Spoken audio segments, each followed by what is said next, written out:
বহু শতাব্দী পূর্বে জুলকারনাইন আলাইহিস সালাম পাহাড়ের মাঝে একটি অত্যন্ত শক্তিশালী ও অটুট লোহার দেয়াল নির্মাণ করেছিলেন।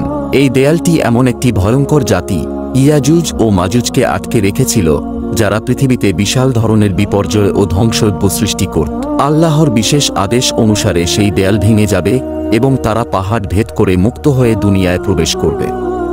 তখন তারা সমস্ত কিছু ধ্বংস করে দেবে, শহরসমূহ পুড়িয়ে দেবে এবং নদীর পানি এমনভাবে পান করবে যে নদী শুষ্ক হয়ে যাবে। তাদের আচরণ হবে পশুর মতো, অত্যন্ত হিংস্র, ভয়ানক এবং অবাধ।